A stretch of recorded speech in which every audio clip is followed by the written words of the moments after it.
Boa noite, pessoal. Então, essa é a primeira live que estou fazendo. E nessa primeira live, acabei de tocar a Luísa, Tom Jobim, para iniciar com sempre boas vibrações.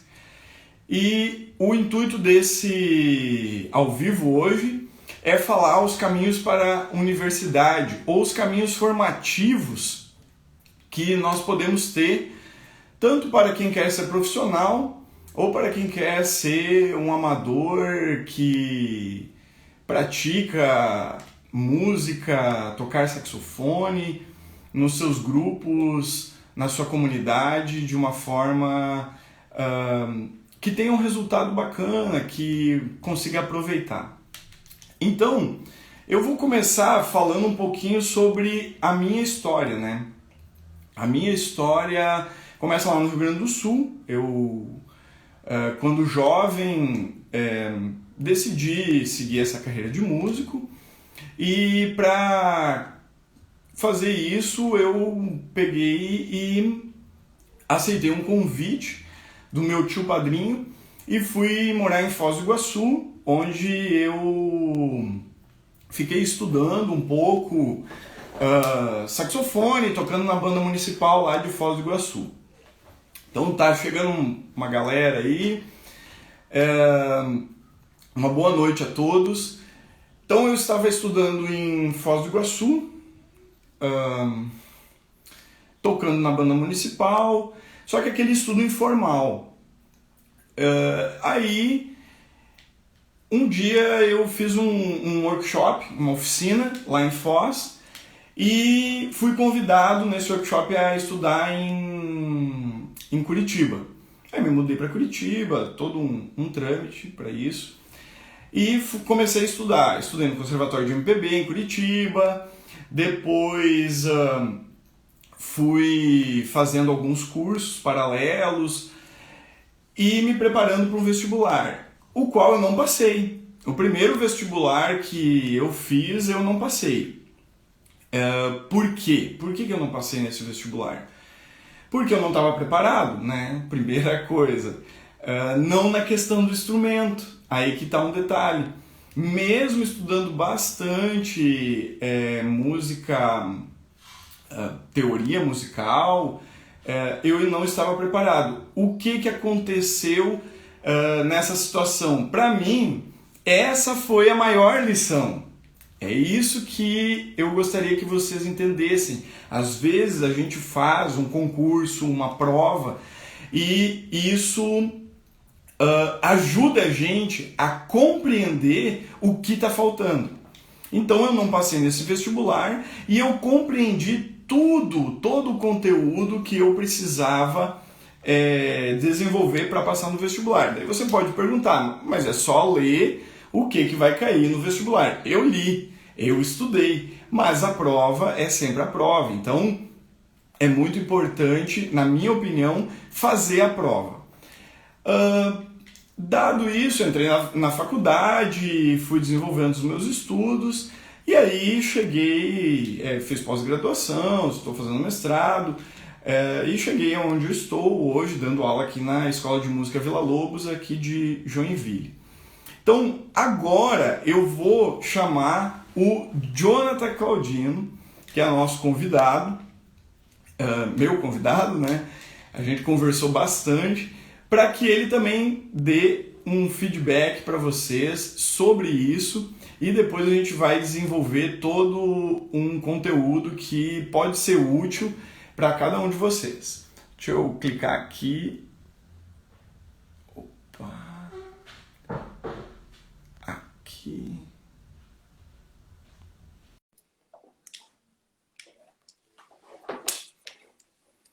Enquanto que o Jonathan está entrando, eu vou tocando mais uma vez, então, para quem não pegou, né, Jonathan?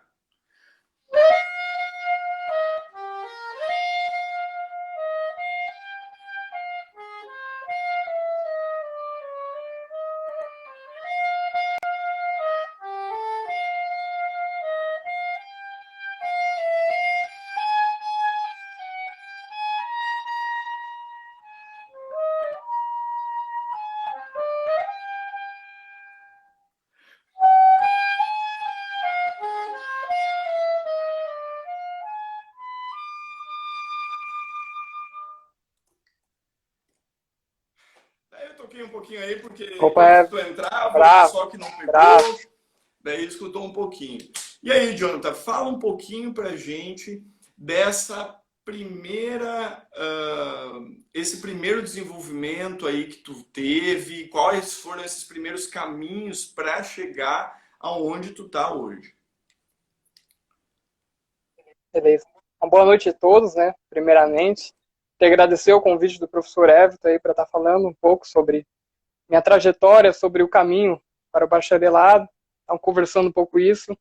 Uma conversa bem descontraída, a gente vai estar falando aí. Então, como começou o saxofone na minha vida, né? Aos 12 anos, eu comecei a estudar na igreja saxofone.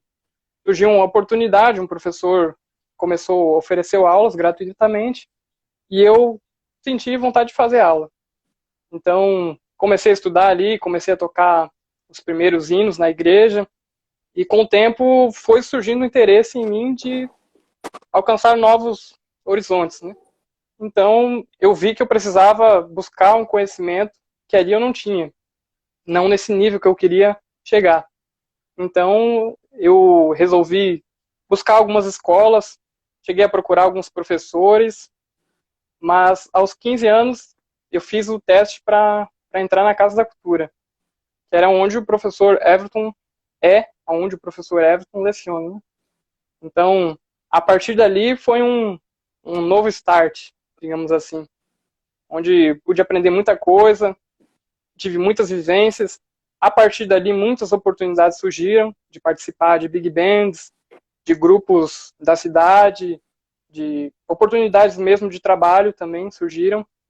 Então, foi uma das melhores escolhas eu ter entrado ali. Aí, Jonathan, E a já que tu tá partir. falando Pode, dessa parte toda, que tu já foi fazendo os cursos, eu te conheci ali na Casa da Cultura, né, na prova de admissão, eu te conheci ali, e dali a gente começou um trabalho, né, um trabalho longo, foram 5 anos, se eu não me engano, e tudo muito isso. bem pensado para a gente chegar, né, até onde tu queria, né, concretizar os teus desejos. Mas, dentro do que tu foi falando, a gente também pode concluir que não necessitaríamos de uma faculdade, né, para se tornar um profissional. O que tu poderia falar um pouquinho sobre isso? Daqui a pouco daí eu falo um pouquinho. Certo. Bom, como o professor mesmo falou, e eu já tinha falado anteriormente, muitas oportunidades foram surgindo desse convívio, né? Que você está estudando em um local que várias pessoas estudam, outras já são mais avançadas, outras mais iniciantes. Muitas pessoas que estudam ali já trabalham e te vêm tocando. Então, isso foi muito importante porque eu comecei a trabalhar também com música, né? Que também era um dos meus objetivos, né? Uma coisa bem interessante é que o professor falou, né, que a gente não precisa fazer necessariamente uma faculdade para se tornar um músico profissional, né? E realmente, porque levando em consideração que o músico profissional é aquele que recebe para trabalhar, né? E dentro dessa formação eu já tinha um bom nível, né? Eu já consegui atingir um bom nível. Então, muitos trabalhos já foram aparecendo.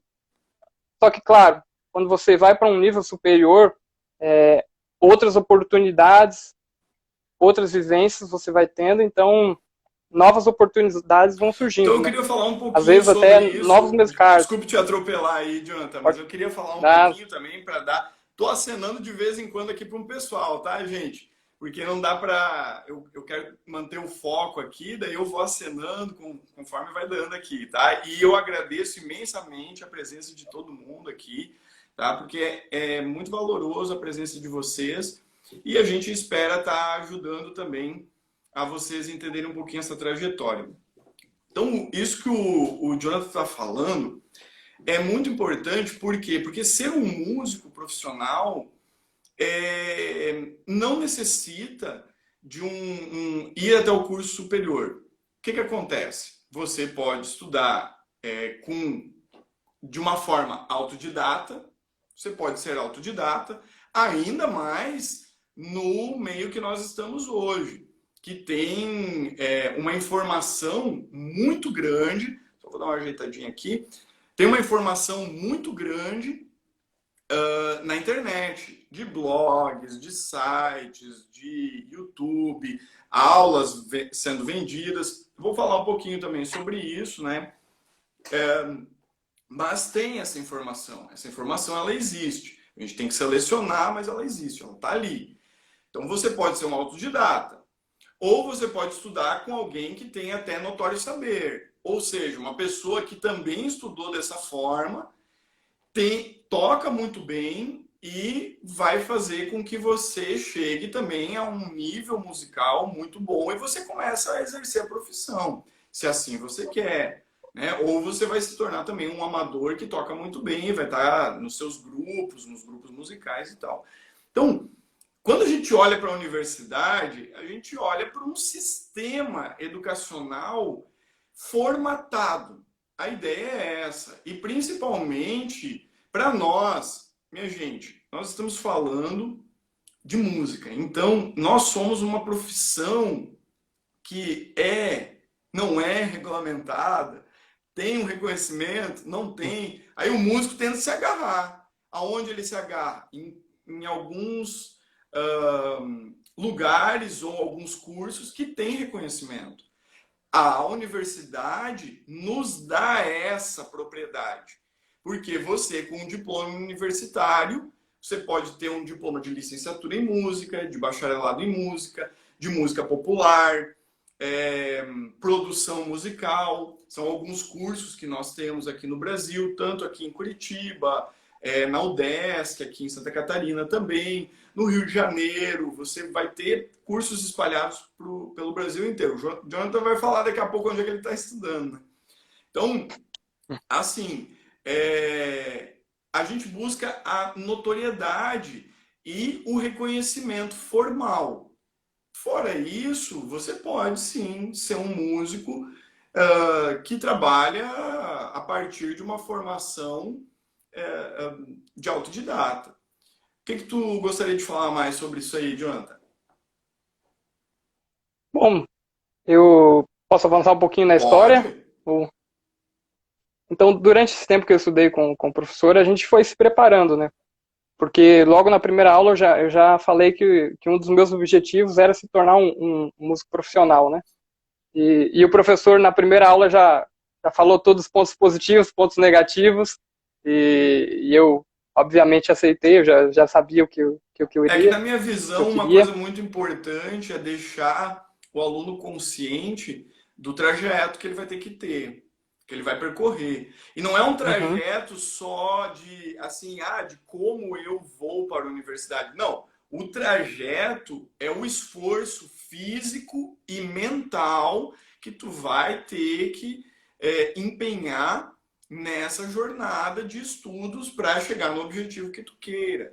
Mesmo que queira ser um amador. uhum, Você quer ser um exato, amador, mas quer tocar saxofone para tocar numa banda de amigos. Tem um empenho específico para isso. exatamente. E durante esse tempo de estudo, eu já fui me preparando, né? Então, a gente já foi se preparando para um vestibular, se preparando com o saxofone e também com outras coisas, por exemplo, conhecimentos gerais. Eu já vinha fazendo provas do Enem, que no caso onde eu fui estudar, o vestibular é um pouquinho diferente. Eu fui estudar na Paraíba, no momento estou estudando lá, então me preparei para esse vestibular, me preparei com saxofone, com a teoria musical, com solfejo, com os conhecimentos gerais, e estou lá estudando com o professor Dilson, o grande professor Dilson Florencio, Isso. super reconhecido no Brasil e no exterior. Então, era um sonho, já estou realizando, e novos voos vão surgindo aí. Sim. Então, o Jonathan falou um pouco sobre essa trajetória até de como chegar na faculdade, não só pensando na questão do vestibular de música, tá? Porque esse é um outro erro. É pensar só no vestibular de música e no instrumento. Sim, Uhum, esse é um pilar, mas tem do outro lado a prova comum, português, matemática, geografia. E isso é se você tem 18 ou se você tem 35. Você quer entrar na faculdade, você vai precisar fazer isso. exatamente. Então tem que estudando. Hoje tem o Enem. Então, às vezes, é bom fazer o Enem, aí você já tem uma pontuação no Enem e você tem aquela experiência que eu relatei. Quando eu fiz e não passei no vestibular a primeira vez. Você vai lá, faz, aí você vai saber como é que é o Enem, já tira uma pontuação, vai no outro ano, faz de novo. Isso já te dão 2 anos de estudo para a música e para o instrumento.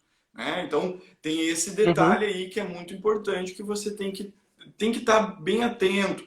Se é isso que você quer, né? Você tem que traçar esse objetivo, tá? Exatamente. Então, aí a gente entra no período anterior, né? Num período que seja aquela pessoa que quer fazer um vestibular, ou seja aquela pessoa que quer tocar na comunidade, eu quero, não, mas professor, eu não quero. Chega pessoas para mim, como o Jonathan chegou e disse assim: olha, eu quero seguir carreira, quero ser um músico profissional. Eu disse, então, beleza, é assim, assim, assim. Chegam pessoas que dizem para mim, não, professor, eu quero só tocar bem, eu quero tocar para tocar na minha igreja, para fazer música dentro da minha comunidade. Legal, tem esse perfil e daí o estudo vai ser direcionado para isso. Tem aquelas pessoas que também não conseguem mais porque já tem uma família, né, já tem filhos, mas querem melhorar. Então também tem um estudo para isso daí. Cada um tem um caminho. Mas Uhum. todos passam por um caminho básico, passam por aprender coisas básicas. E aí a gente, quando Uhum. nós estávamos conversando para elaborar aqui esse encontro com vocês, nós colocamos que um pilar que a gente acredita muito é o saxofone clássico, quando se fala de saxofone. Quando se fala de teclado, piano, violão, eu também acredito que tem um período muito importante que você colocar no estudo da música clássica vai te beneficiar. Primeiro, por quê? Porque ela, no nosso Ocidente, já tem uma história muito longa. E se ela tem uma história muito longa, já tem uma sistematização disso. Com essa Uhum. sistematização, o que acontece? Você tem toda uma série de procedimentos que vão é, estar a seu dispor para se desenvolver não com saltos de estudos, tocando um repertório. Tocar o repertório é uma parte muito importante do estudo, mas ela não é a base do estudo, tá? Porque isso vai te dar uma Uhum. falsa impressão, tá bom? Jonathan, fala um pouquinho sobre a tua experiência aí sobre disso.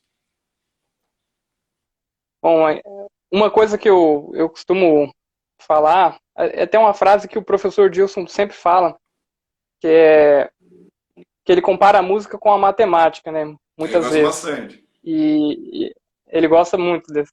E uma das coisas que ele fala é, por exemplo, o erudito é soma, multiplicação, divisão, subtração e equação de primeiro e segundo grau. O popular é integrada, derivada. Então, o que ele trata? O saxofone clássico, a gente até poderia tirar esse nome e botar saxofone. O saxofone, ele precisa de uma base técnica. E o saxofone clássico, ele vai oferecer muito bem isso, muito bem. Porque já é como o professor falou, já há uma sistematização disso muito tempo, né? Então, por exemplo, você tem vários métodos escritos por Marcelo Mille, são utilizados até hoje. Então, Marcelo Mille, há 100 anos atrás, fez esses métodos, utilizou de alguns instrumentos que já tinham, viu que era possível e era importante para o saxofone ter esses materiais para o desenvolvimento. Então, por isso que alguns métodos ele já utilizou de outros instrumentos, porque já tinha pronto. Então, e facilitava o desenvolvimento do instrumentista, porque imagina, um instrumento novo, não tem método, não tem nada, o que a gente vai fazer? Como é que a gente vai começar a aprender esse instrumento? Então, muitos métodos foram utilizados de flauta, de clarinete, para conseguir ter esse desenvolvimento da técnica, para aí poder passar para outros níveis, digamos assim, depois de ter um domínio técnico do instrumento, né? E é assim com praticamente todos os instrumentos, né? Você vê, um pianista vai estudar fora jazz, geralmente na prova tem alguma coisa erudita para ele tocar. Na Berklee é assim, em várias universidades. Então, é bem importante ter essa formação base muito sólida. Então, sobre isso que o Jonathan está falando, é uma coisa que às vezes as pessoas elas não conseguem entender porque é Criou-se um complicado tabu, né? mesmo, né? Eu não vou falar sobre a história do saxofone porque não é o propósito hoje. Mas o saxofone ali o Adolphe Sax, ele desenvolveu mais ou menos a data ali é 1840, 1842, né? A gente tem ali alguns livros que trazem uma, que trazem outra, que trazem o invento, a patente e o lançamento propriamente, tudo mais. Então é um instrumento novo. E tem um ranço, né, que o pessoal fala um pouco sobre o saxofone e fica dizendo, porque pegou método de flauta, porque pegou método de oboé e tal.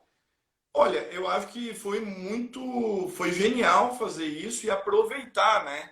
É até mesmo se utilizar de algo que já está ali, já está feito e foi adaptado também. Exato. Né? Como a gente estava conversando Com antes certeza. da live, nós estávamos trocando uma ideia para preparar bem aqui esse bate-papo para vocês.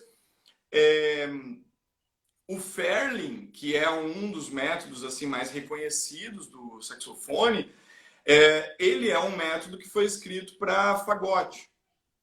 E o oboé. Foi escrito para oboé. E são 46 estudos, né? 48. Daí o Marcelo Milo foi lá e completou esses estudos até chegar aos 60 estudos. Então tem 60 estudos para fazer uma transição completa aí. Em todas as dificuldades, saltos e tudo mais. Mas para que precisa isso? Né? Para que precisa isso? Aí você diz, não, mas eu só quero tocar na minha igreja, eu quero tocar com o pessoal aqui na minha comunidade, fazer um som. Beleza. De repente você não vai chegar a estudar todos esses estudos do Fairlin, vai pegar um ou outro, dependendo do nível que você chega. Você vai desenvolver outros materiais, de repente o professor nem vai pegar o Fairlin com você. Por quê? Porque o interessante, uma coisa muito importante que eu falo para todos os alunos, mesmo que você não está mais estudando com um professor, mesmo que você não está mais no ciclo de estudos, estude um método. Por que estudar um método? Porque ele vai trabalhar, falando do saxofone, do si bemol até o fá sustenido. Se você pegar uma flauta, você estiver fazendo um método de uma flauta, vai trabalhar a extensão inteira da flauta, todos os problemas que tem, do violão, mesma coisa, da bateria, vai também trabalhar todas as partes, os membros do corpo que são necessários para você sempre estar em manutenção. Então, esse estudo base é muito importante para criar conceitos. Isso foi, eu acho que o Jonathan lembra, que foi uma das primeiras coisas que eu falei para ele lá quando ele tinha 15 anos de idade. Eu disse, olha, a gente vai começar, ele já chegou tocando razoavelmente bem, né? Ele já tinha uma leitura legal. Misericórdia. Mas assim, eu disse para ele, olha, a gente vai começar o material do básico. Por quê? Porque eu quero passar contigo todos os problemas que podem ter ficado de lacuna. E ele passou rapidamente todo o material. E logo foi indo para os materiais que eram do intermediário 1, do intermediário 2. Então, isso é muito importante para que a gente tenha um olhar clínico ali de cada ponto que pode ter ficado para trás, uma respiração, uma articulação, aí isso para cada instrumento. Agora eu vou falar para o Jonathan, então, que o nosso próximo tópico aqui seria, daí entrando, falar sobre orientador, sobre orientação, né? Então, eu vou deixar o Jonathan começar e depois eu converso mais um pouquinho com vocês. Certo, certo. Então, sobre orientação, até a gente estava conversando um pouco antes da aula, e durante essa semana, coincidência ou não, em uma disciplina da universidade, a gente acabou falando sobre isso, sobre orientação, né? Que muitas vezes a gente tem bons professores, mas que não são como tutores. Eu penso na orientação mais como um professor tutor. Mas como assim professor tutor? É um professor que ensina muito bem o instrumento e que te dá orientações dos passos a seguir, direções, não direções fechadas. Por exemplo, não toque esse tipo de estilo, não toque com aquele professor, não faz aula naquele festival. Não, mas um tutor que te abre portas, né? Muitas vezes, no início do instrumento, é óbvio que a gente precisa limitar certas coisas. Faça assim, faça assado. Para a gente criar o quê? Uma consciência do que a gente está fazendo. Então, aos poucos, a gente vai tendo uma flexibilização, a gente vai aprendendo outras coisas, né? Mas durante o estudo base, é importante a gente ter essa consciência do que a gente está fazendo, né? Que é o que o professor estava falando no tópico anterior, né? Então, um professor tutor, ele vai te encaminhar, vai te dar todo o caminho do trajeto que provavelmente ele já passou, ou se ele não passou, ele já teve outros alunos que passaram e ele orientou, e vai te oferecer todos os métodos, vai te orientar para um vestibular, vai te orientar para um festival, vai analisar na aula se aquele festival é importante, o que ele pensa daquele festival ou não. Então, um professor, ele tem que estar sempre atento em tudo, né? Às vezes o aluno chega para a aula e chega, digamos assim, abalado emocionalmente, o professor acaba tendo que ter várias funções, né? Porque, por exemplo, se comparado com um jogador de futebol tem personal trainer, tem fisioterapeuta, tem psicólogo, tem coach, tem terapeuta, e o estudante de música, é o professor de instrumento. Ele se vira com tudo, E o né? professor de instrumentos tem que se virar com tudo. Então, uma boa orientação é fundamental para você conseguir alçar voos longos. Então, É o que eu penso, né? eu queria também falar aqui com o pessoal um pouquinho, quem está aqui assistindo a gente agora. Gente, tem um pontinho de interrogação aqui embaixo. Se vocês quiserem fazer perguntas, nós vamos estar respondendo elas já já, tá? Faz em algum local aqui embaixo, você clica no pontinho de interrogação. Por que é legal esse pontinho de interrogação? Porque depois, quando eu clicar para você para responder, ele aparece para todo mundo essa sua pergunta e fica bem bacana a interação. Então, faz a pergunta ali no pontinho de interrogação e a gente já já vai responder, tá? Eu mais uma vez agradeço aí a presença de todo mundo, né, que está passando aqui, que está vendo. Depois vai ficar gravado ali no IGTV também.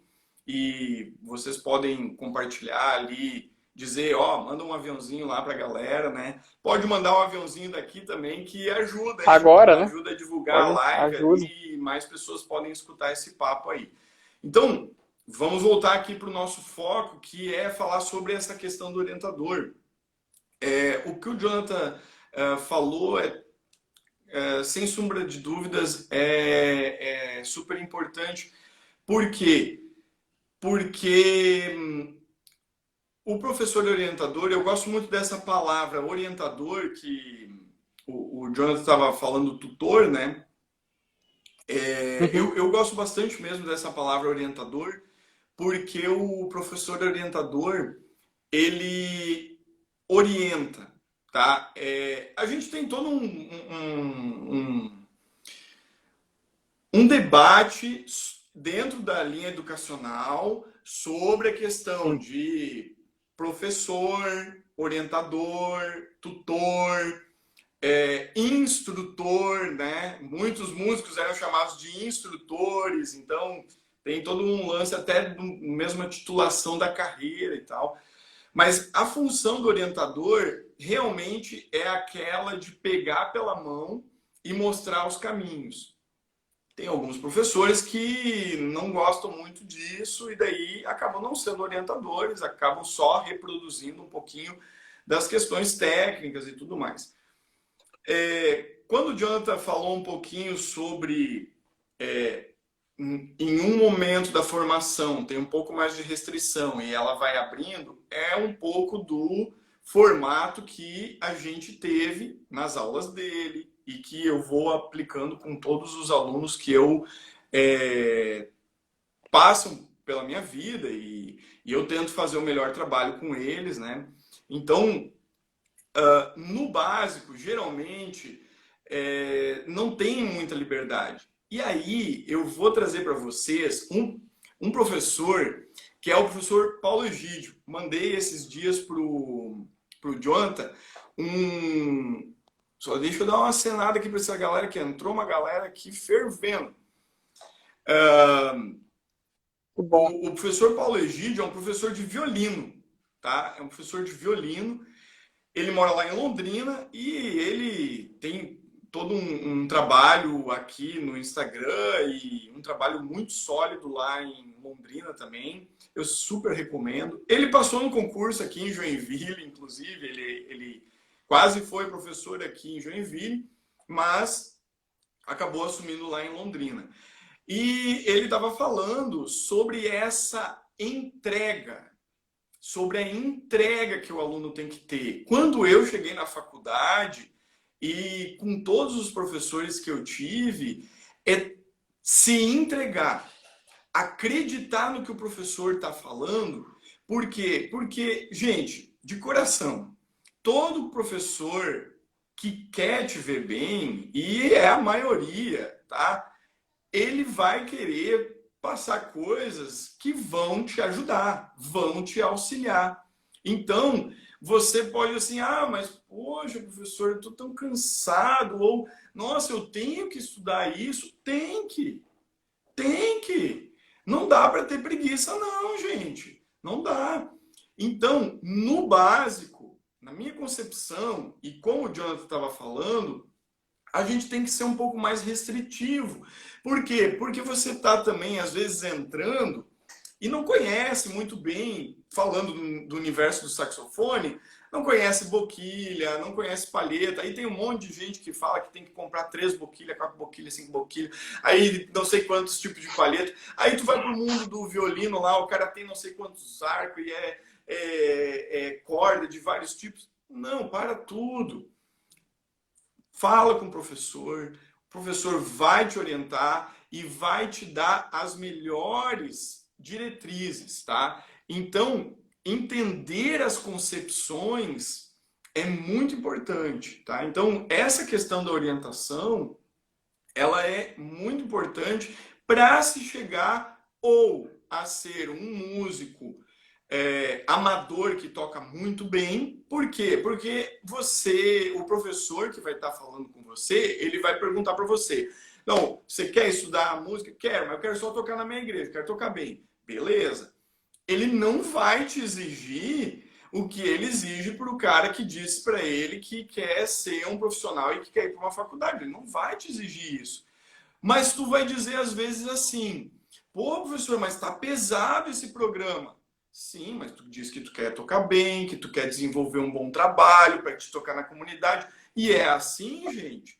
Quando você vai tocar um oboé básico, para você te tocar tirei o pau no gato, é super difícil, porque tem uma porrada de chave lá. O saxofone é a mesma coisa. Tocar bem um violino é a mesma coisa. Tocar bem uma bateria é a mesma coisa.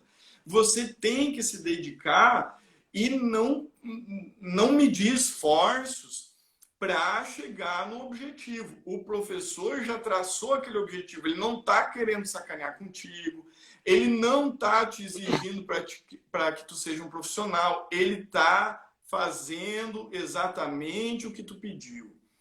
Só que para chegar onde tu pediu, precisa de esforço. O que tu poderia falar mais sobre isso aí, Diogo? Não, só complementar, né? E não existe instrumento fácil, né? Você fala, mas o saxofone é mais fácil que a flauta, ou o violão, violão todo mundo toca, tu vê? Não é bem assim. Todo instrumento bem tocado é difícil de aprender, né? Não existe o fácil e rápido em 5 minutos, né? Aprenda a tocar em saxofone em 60 minutos, né? Fica aí a crítica, fica no ar, fica no ar. Mas é isso, né? Então, tudo exige um trabalho, né? Então, exige esforço, né? Estudar consiste nisso. Eu vou usar uma frase que eu botei lá num vídeo que eu mandei ali para a chamada, né? É um vídeo de ontem. Eu falei assim, não precisa ser fácil, só precisa ser possível. Essa frase é de um filme chamado Soul Surfer. Eles traduziram em português como Coragem de Viver. É um filme muito bonito que eu já vi há muito tempo. Eu vi umas 2 vezes esse filme. É de uma moça que perde o braço e ela é surfista, entra em campeonatos e tudo mais. Mas aqui, dentro dessa frase, é muito bacana porque foi um aluno meu que me falou, o Adriano. O Adriano disse, professor, não precisa ser fácil, só precisa ser possível. Deu exatamente, Adriano. E o professor orientador é o cara que fica com a segunda parte da frase. Ser possível. É ele que vai fazer a coisa acontecer, vai te ajudar. Tá? É nisso que eu queria chegar. Gente, acredita no teu orientador, porque o cara tá trabalhando de coração para que tu chegue lá, tá? Tá trabalhando de coração. Eu tenho certeza, com qualquer professor que tu esteja, com qualquer pessoa que tu for estudar, que tem um trabalho sério, tirando os 60 minutos ali, já sai tocando saxofone, tá? Isso aí não dá. Assim, eu não gosto de ficar falando do trabalho dos outros, mas esse título tu procura evitar, tá? Esse aí eu não consigo concordar. Fora isso, gente, os professores querem o melhor para cada aluno, tá? Querem o melhor. Então, Jonathan, agora vamos falar um pouquinho sobre uma rotininha de estudos aí. Rotininha básica? É uma rotina de estudos. Fala um pouquinho aí, vamos lá. Sempre lembrando, gente, manda pergunta. Tem uma ali, tá? Daqui a pouco eu vou ler. Manda pergunta que a gente vai responder, tá bom? Isso. Só fazer um agradecimento. Eu vejo que tem muita pessoa passando aqui, eu não tenho como acenar. Mas muito obrigado aí a todo mundo que está assistindo. Porque fui eu que gerei a live, eu acho que daí... Tem família, amigos. Eu sei que tem muita gente... Pessoal, colega da Casa da Cultura. Tudo gente boa aí. Tem os alunos certo. da Casa Sobre da Cultura, rotina... tem provavelmente os teus seguidores, né? Algumas outras pessoas que me seguem também. A gente está tentando fazer mandar o melhor recado possível aí. Vamos lá, Jonathan. Partiu lá. Isso aí. Uma rotininha básica. Rotina de estudos. Certo. Eu penso a rotina com 4 aspectos. O primeiro deles seria o aquecimento. O segundo seria escala. O terceiro seria estudo melódico. O quarto, repertório. Então, a minha rotina, por exemplo, ela é baseada nesses 4 elementos. Todo dia? E elas sempre foram todo dia. Todo dia. Todo dia. Principalmente no início. Quando você atinge determinado nível, você coloca um dia de folga, né? Eu boto um dia de folga, geralmente, para assistir um filme, para consumir outro tipo de arte, né? Que não seja música, para sempre estar bem alimentado, né? Porque, afinal de contas, quando a gente está tocando, a gente está expressando aquilo que a gente vive também, Exatamente. né? Não só o estudo. Né? Então, desde quando eu comecei a estudar, esses 4 elementos sempre fizeram parte do meu estudo. Óbvio que em determinado momento eu estudava 1 hora por dia, em outros momentos eu já cheguei a estudar 6 horas, até mais, mas no momento aí eu estudo uma média de 4, 5 horas. Na quarentena baixou um pouco porque eu voltei a morar com meus pais, então tem toda uma questão que envolve a questão do barulho, né? Na universidade eu tinha total liberdade para estudar das 8 às 10 da noite, sem E a problema Casa da algum. Cultura tá Mas fechada falando sobre... também, né? Senão também estudava É, lá. exatamente. Mas a minha rotina sempre teve esses quatro aspectos.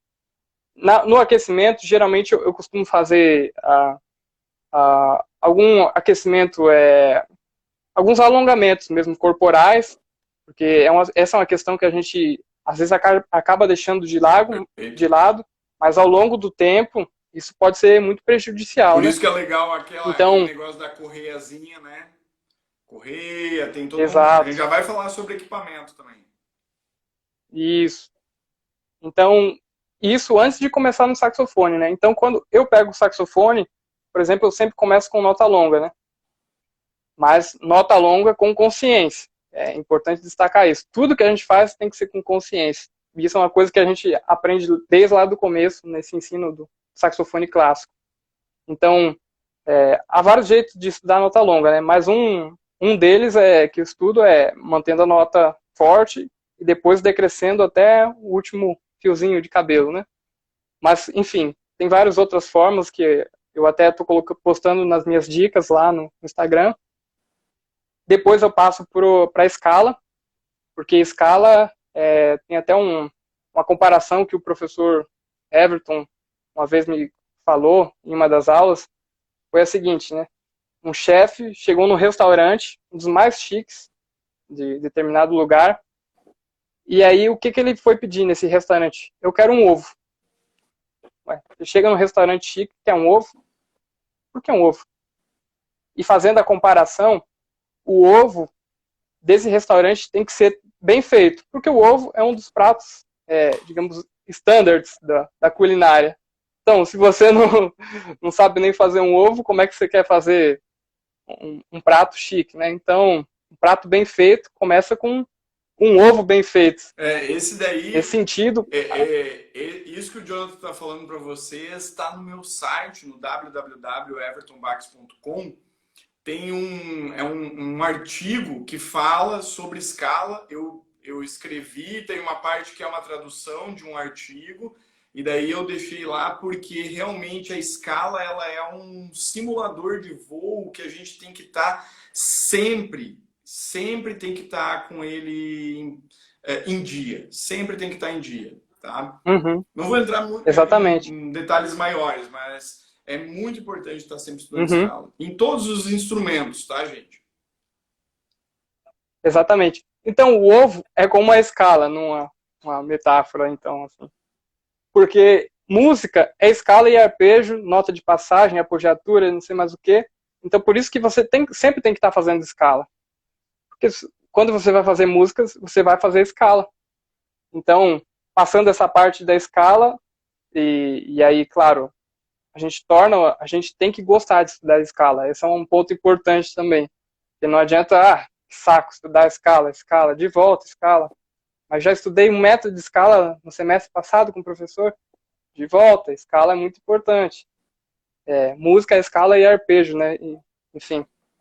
Depois disso, eu passo para um estudo de método, né? Estudos melódicos. Sim. Então, no momento, por exemplo, estou estudando o Fairing, né? Que é a bíblia do Sim, a gente falou saxofone, agora né? há pouco, né? A gente até isso falou agora há pouco. E nesses métodos, o que geralmente se trabalha? Trabalha-se dinâmica, resolução de frase, respiração, fraseado, musicalidade, sentimento, expressão.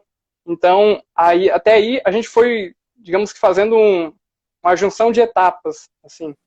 E depois eu trabalho o repertório, que com certeza é o ponto-chave do estudo, né? Que é o repertório. Que é onde vai somar tudo que você fez durante essa rotina de estudos. Então, minha rotina costuma ser basicamente essa, apesar de eu também, em alguns dias eu também acrescento, eu gosto de estudar música popular também, então eu acrescento algum estudo de improvisação, improviso sobre algum tema, pratico alguns licks, algumas coisas desse sentido.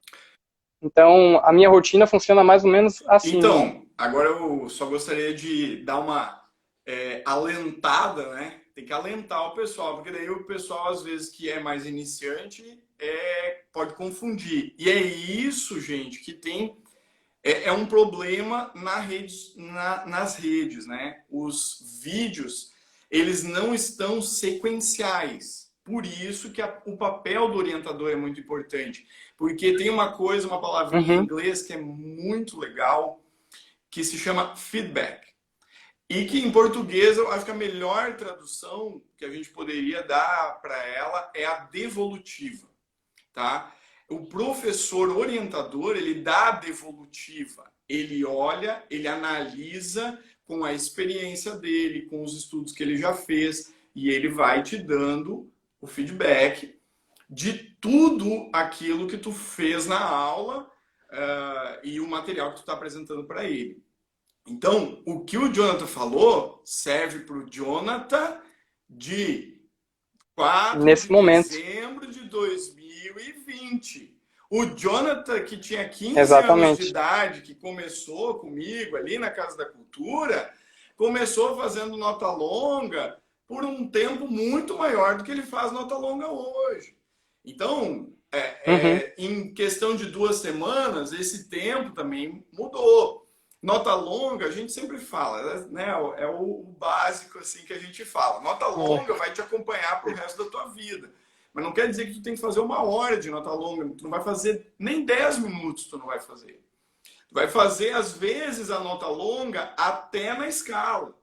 Mas tudo depende do momento que você está, do momento de maturação para saber lidar com isso, tá? Então, por isso, dependendo do seu momento, é muito importante estar junto com o orientador. O orientador, o professor orientador, ele vai te ajudar nisso. Por isso que a gente falou um pouco dessa rotina, que é uma ideia que você vai ter para que você acrescente o seu estudo de português, matemática e tudo que você tem que acrescentar lá para o vestibular, se é assim que você quer. Você vai construir isso e não é em 1 ano, gente. Aí que está um detalhe. Música é que nem o meu amigo Cláudio Moraes aqui de Joinville, super professor também, é que nem ele fala. O médico faz um teste de biologia no vestibular ou no Enem e daí ele vai aprender medicina quando ele entra na faculdade. O músico já tem que estar tocando, já chega voando baixo lá.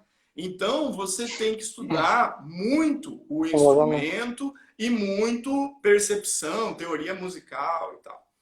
Agora, você também tem que estudar português, matemática e tudo mais. Essa rotina é estabelecida em alguns anos. Então, se você está com 15, 14, 15, 16 anos, é agora que você começa. O Jonathan entrou na faculdade com 20, né, Jonathan? A gente estabeleceu um programa que ele estudou dos 15 aos 20, por isso que eu sei sempre de cabeça que é 5 anos que a gente teve a nossa jornada juntos aí.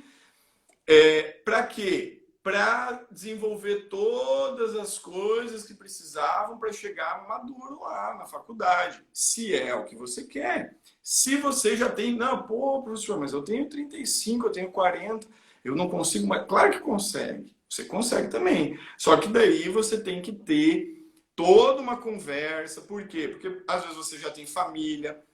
Então, tem que fazer uma organização para, se quiser chegar na faculdade, conseguir fazer isso. Se quiser ser um bom músico, um bom tocar bem, também consegue, mas vai ser em 2, 4 anos que você vai ter que ter essa organização, tá bom?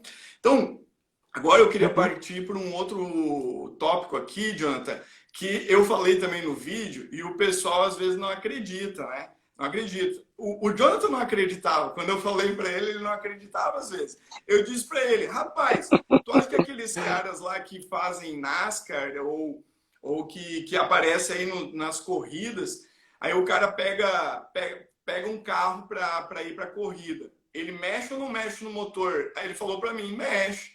Então, por que tu não mexe no teu saxofone? Aí ele, ué, mas mexe no saxofone? Mexe, pô, entorta a chave, bota a chave para cá, bota a chave para lá, bota a cortiça na chave do agudo, mexe na boquilha.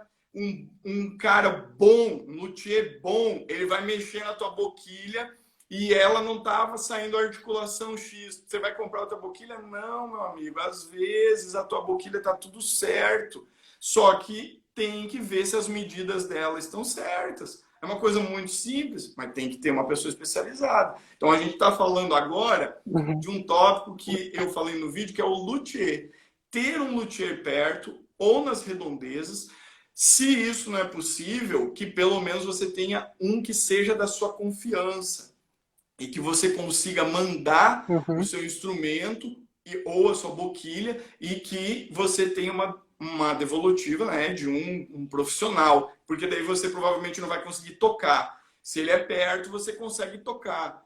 E aí que tá. Jonathan, fala agora um pouquinho sobre essa ideia. Ter um luthier. E isso, quando eu falo, gente, não é luthier só de saxofone. Aí, ó, é violão, guitarra, contrabaixo, qualquer instrumento. Você precisa de um técnico bom.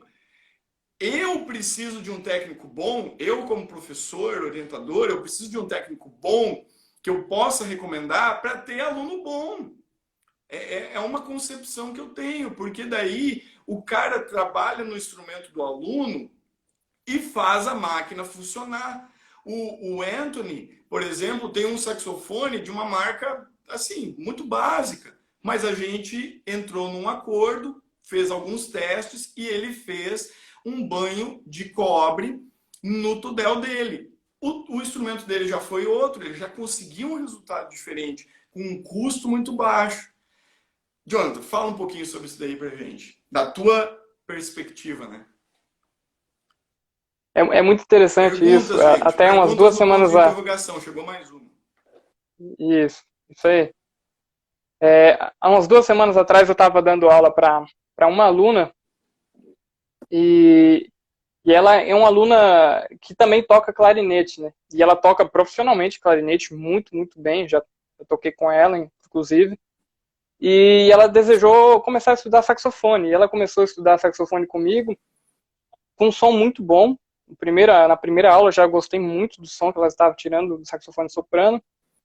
Mas ela estava com uma dificuldade enorme em fazer si bemol grave. Normal. E eu, poxa, e a gente, faz assim, direciona mais o ar reto, aumenta a coluna de ar, aumenta a velocidade, e nada resolvia, deu. Você tem certeza que esse teu sax não tá vazando? Daí, se tu tiver uma luz, coloca uma luz aí dentro, como ela já tem um conhecimento de outro instrumento, eu tenho certeza que ela não ia estragar o instrumento, né? É importante frisar isso.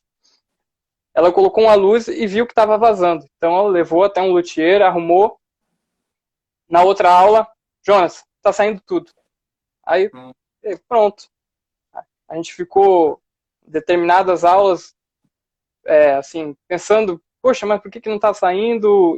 Mas será que não tá vazando? E, não, o cara falou que tinha recém-revisado os instrumentos, nessa. Mas quando levou para um luthier, o luthier viu que estava vazando.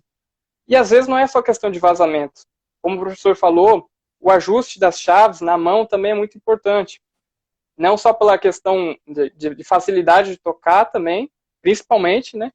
Mas porque se não está bem encaixado na tua mão, se tu continuar estudando com esse instrumento por muito tempo, às vezes pode gerar até algum problema,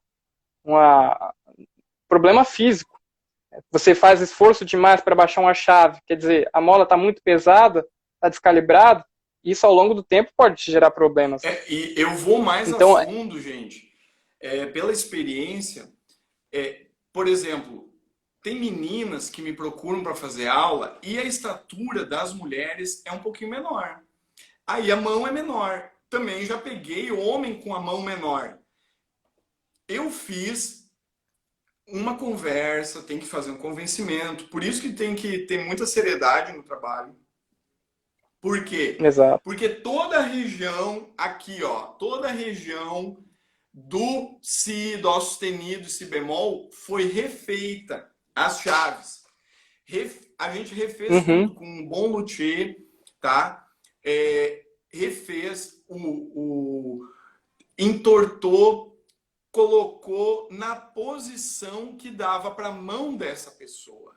É aí que está um Uhum. detalhe muito importante. Às vezes a pessoa nunca vai conseguir tocar naquela velocidade ou fazer aquelas passagens porque o instrumento não está dando para ela.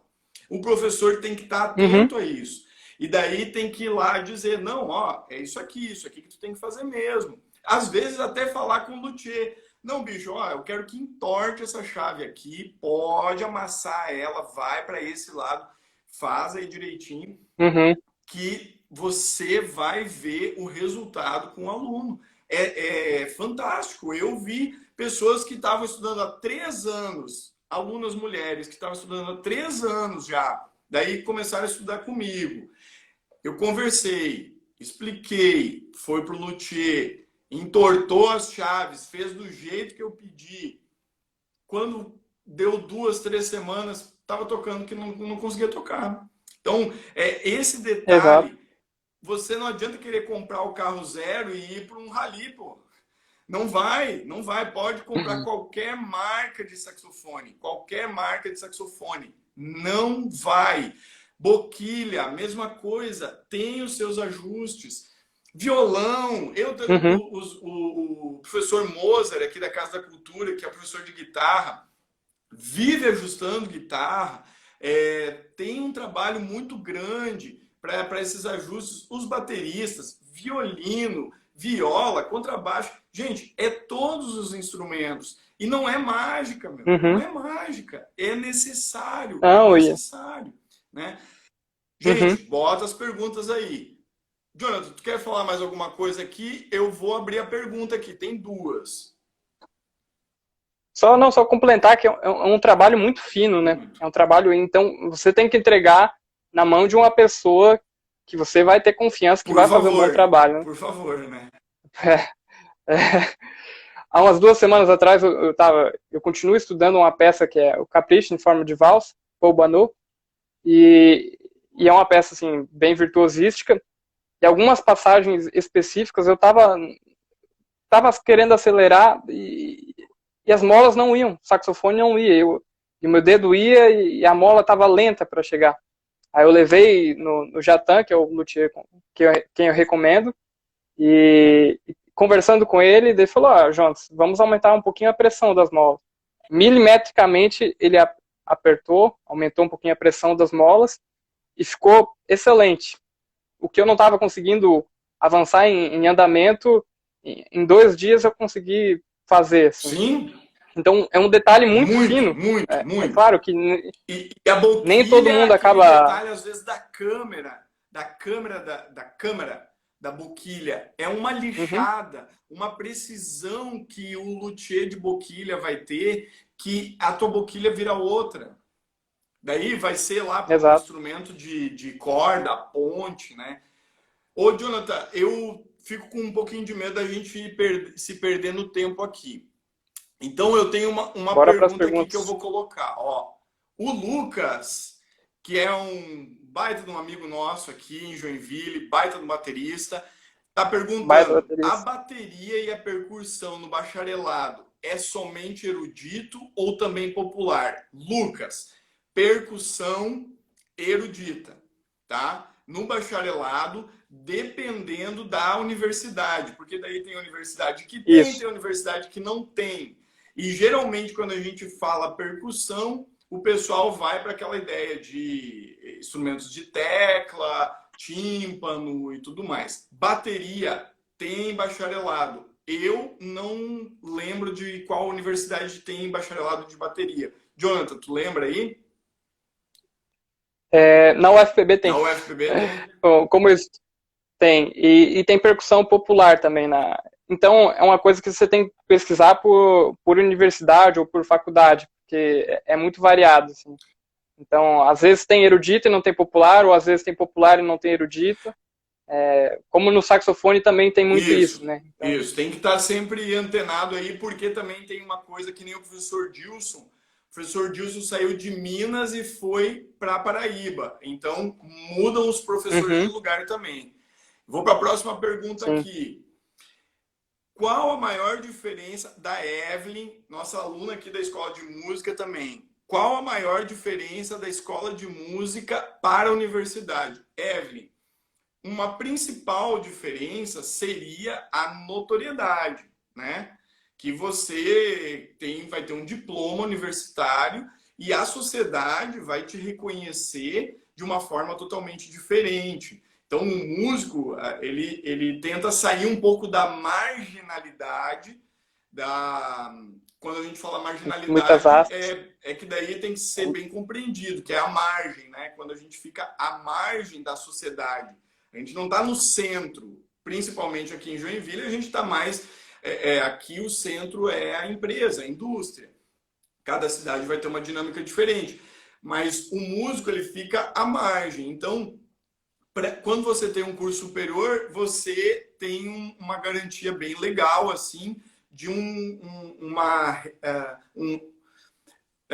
reconhecimento da sociedade, tá? A escola de música, ela vai te dar uma formação, às vezes, tão boa ou maior até do que uma universidade, porque quando a gente fala de universidade de música, a gente procura o professor, geralmente, né? E isso é uma coisa que também tem que Geralmente. cuidar, tá, gente? A gente às vezes vai atrás do professor e tem que cuidar com o curso, tá? Às vezes tem que olhar o curso.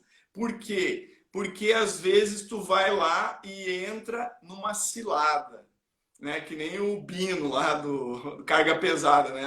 Não vai nessa que é cilada, Bino. Por quê? Porque você vai para uma universidade e você tem que fazer uma rede, um network, né? Que se fala, uma rede de trabalho, uma rede de pessoas que você vai conhecendo e você vai ter trabalho, porque você tem que sair de lá e exercer a Uhum. profissão. Então, cuidado com isso, gente. A gente muitas vezes procura o professor. Às vezes nós temos que procurar o professor associado ao ambiente cidade, né? A cidade que você vai viver para que você se insira num meio de trabalho, tá? E também como aquele curso vai te preparar para uma pós-graduação e para um mestrado, tá bom? Jonathan, fala Uhum. lá e eu não sei em quanto tempo nós estamos, mas eu acho que a gente já está encerrando, né? Ah, é? Eu também não sei. É, bom, só completando um pouquinho sobre as diferenças, né? Assim, fica um pouco aberto, né? Referente ao que é as diferenças, né? Porque, enfim, a gente pode falar em vários âmbitos, né? Mas uma das coisas também é a universidade, ela é um campo aberto, assim, né? Ela amplia muito o seu conhecimento, né? Quando a gente fala em universidade, a gente está pensando em algo mais amplo do conhecimento, né? Exatamente. Até porque quando a gente está falando em bacharelado, a gente às vezes até fala bacharelado em saxofone, né? Mas na verdade bacharelado em música com habilitação em saxofone, né? Então, no geral, o que a gente está estudando é a música, né? É claro, com a habilitação no instrumento. Então tem todo o procedimento técnico, enfim. O professor vai fazer agradecimentos, não sei como estamos de Pois tempo. é, eu também não sei como é que a gente está de tempo, eu tô sem um relógio aqui, porque o meu relógio deu um problema e eu uso do celular. Mas eu acho que era isso. Esse papo aqui tá, cara, tá muito legal. As perguntas Muito foram produtivo, super hein? pertinentes. Numa outra oportunidade a gente vai voltar a falar sobre isso. Depois vocês podem Tem conferir muita também e gente, podem mandar esse vídeo pessoal de todo o aqui Brasil. pro pessoal, tá? Que eu vou deixar gravado no IGTV. Eu agradeço muito a todos que vieram. Foi a primeira live que eu fiz e que eu estava dirigindo e conversando, fazendo a mediação aí. Então, desculpe aí qualquer equívoco ou erro que a gente foi cometendo, mas eu acho que é isso. A ideia é um momento bem descontraído. Eu agradeço a todos que participaram, todos que compareceram, que acenaram, que deram joinha, que estão mandando coração. Coraçãozinho. Tá sendo muito bacana aqui. E a ideia era contribuir um pouco com esse conteúdo que a gente está acostumado, porque a gente está vivenciando. Então, lembra, gente, não é só para ser uma pessoa que vai para a universidade estudar sério, estudar com seriedade para fazer música, seja ela amadora ou profissional, e tem muito amador que toca melhor do que profissional, né? Então a gente é um outro papo para uma outra live. Mas assim, Um outro café. gente, dá trabalho, dá trabalho. E como dá trabalho, meu, aceita o que teu professor está te falando. Você tem que incorporar aquilo que o prof está dizendo, aceita ele como orientador, porque ele quer o melhor para ti. Tá? Indiferente com o professor que você esteve, se é uma pessoa que é comprometida com a educação, ela quer o melhor para ti. Então acredita e estuda. Isso vai fazer com que você chegue a lugares que você não acredita que você poderia ter chegado. Muito obrigado, uma boa noite a todos aí, tá bom? Um baita abraço. Muito obrigado, Jonathan, também pelo teu tempo, pela tua paciência. E a gente ficou aí durante mais de uma semana planejando aqui esse bate-papo. Muito obrigado. Tuas considerações aí? Eu agradeço a oportunidade de ter conversado aí, foi um papo muito bacana, eu acho que acrescentou muito. Se para mim que estou conversando aqui já foi muito bom, imagino para quem está ouvindo também tenha sido. Usem esse aviãozinho aqui depois para mandar para os seus amigos, né? Se você ainda não segue o professor Everton, siga ele está com um material bem bacana. E não segue o Jonathan também, segue o Jonathan aí, gente. Isso mesmo. E é isso, galera. Bora estudar. É o caminho. Se você quer tocar bem, você tem que estudar. É suar, né? Tem que suar bastante, tá? Não precisa ser fácil. Também. Tem que ser possível. Como a frase do filme. O professor orientador que você escolher vai te ajudar, tá bom? Confia nele. Confia de coração mesmo, gente. Confia que ele vai te ajudar, tá bom? Um baita abraço para todos. E obrigado aí a todo mundo que tá. Boa noite aí, tá? Muito obrigado de coração mesmo que todos vieram aí. Então, nos vemos numa próxima live. Acredito que eu vou conversar com um outro colega aí. Acompanhe, que vai ter novidade aí para uma próxima semana, tá bom? Tchau, tchau. Valeu, Jonathan. Tchau. Boa noite a todo mundo. Boa noite, uma boa noite.